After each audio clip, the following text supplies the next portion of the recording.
നമസ്കാരം. തമിഴ് സിനിമയെ വെല്ലുന്ന ട്വിസ്റ്റുമായി തമിഴക രാഷ്ട്രീയം.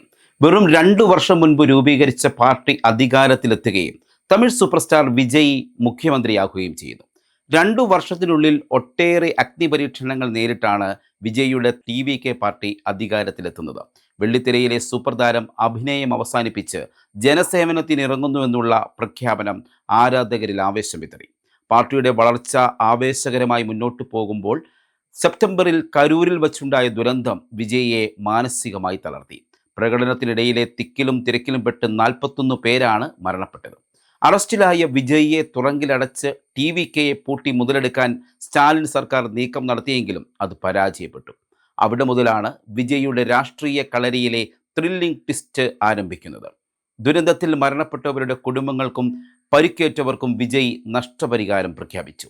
ഈ സംഭവം വിജയിയുടെ രാഷ്ട്രീയ വളർച്ചയെ തന്നെ തളർത്തുമെന്ന് കരുതിയെങ്കിലും അതിനെയെല്ലാം അതിജീവിച്ച് വിജയ് തമിഴ്നാടിൻ്റെ നായകനാകുന്നു. സാക്ഷാൽ ജനനായകൻ. ഡബിൾ റോളിലാണ് വിജയ് തെരഞ്ഞെടുപ്പിനെ ഇത്തവണ നേരിട്ടത്. തൃച്ചിയിലും പെരുമ്പൂരിലും മത്സരിച്ച വിജയ് 2ഇടത്തും വിജയിച്ചു. TVK പാർട്ടിക്ക് അപ്രതീക്ഷിതമായി 108 സീറ്റുകൾ ലഭിച്ചു. ഇവയിൽ ഒരിടത്ത് വിജയ് രാജിവെച്ചാൽ 107 സീറ്റുകളാകും. 234 അംഗ നിയമസഭയിൽ മന്ത്രിസഭ രൂപീകരിക്കാൻ 118 സീറ്റുകൾ വേണമെന്നത് വിജയിയുടെ മുഖ്യമന്ത്രി സ്വപ്നത്തിന് കനത്ത വെല്ലുവിളിയായി മാറി. ആദ്യം കോൺഗ്രസുമായി ധാരണയുണ്ടാക്കിയെങ്കിലും അവർ പിന്മാറുകയായിരുന്നു. ഇതിനിടയിൽ DMKയും AIDMKയും തമ്മിൽ ധാരണയായി മന്ത്രിസഭ രൂപീകരിക്കാനുള്ള നീക്കങ്ങൾ ആരംഭിച്ചു. എന്നാൽ VCKയെയും CPI CPMനെയും കോൺഗ്രസിനെയും ഇന്ത്യൻ മുസ്ലിം ലീഗിനെയും കൂടെ നിർത്തി 121 MLAമാരുടെ ഭൂരിപക്ഷം ഉറപ്പിക്കാൻ വിജയിക്ക് കഴിഞ്ഞു. അങ്ങനെ തമിഴകത്തിൻ്റെ നായകനായി വീണ്ടും ഒരു സൂപ്പർ താരം അധികാരത്തിലെത്തുന്നു.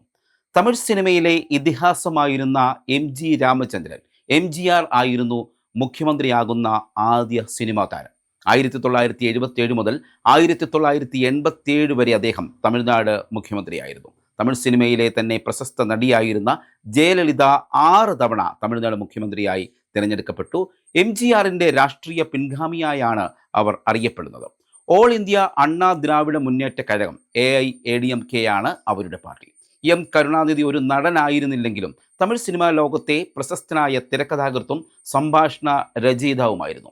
സിനിമയിലൂടെ നേടിയ ജനപ്രീതി അദ്ദേഹത്തിൻ്റെ രാഷ്ട്രീയ വളർച്ചയ്ക്ക് വലിയ പങ്ക് വഹിച്ചു.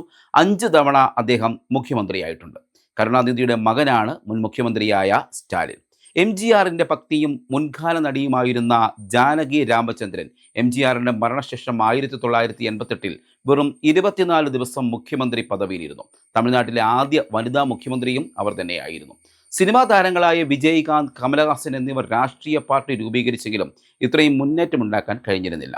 6 പതിറ്റാണ്ടുകൾക്ക് ശേഷം തമിഴ്നാട്ടിൽ അധികാരം പിടിക്കുന്ന DMK AIADMK ഇതര മുഖ്യമന്ത്രിയായി മാറുകയാണ് വിജയ് ജോസഫ്. താരപരിവേഷത്തോടെയുള്ള പുതിയ മുഖ്യമന്ത്രിയും പുതിയ പാർട്ടിയും തമിഴ്നാടിനായി എന്തൊക്കെ മാറ്റങ്ങൾ വരുത്തുമെന്ന് കാത്തിരുന്ന് തന്നെ കാണാം.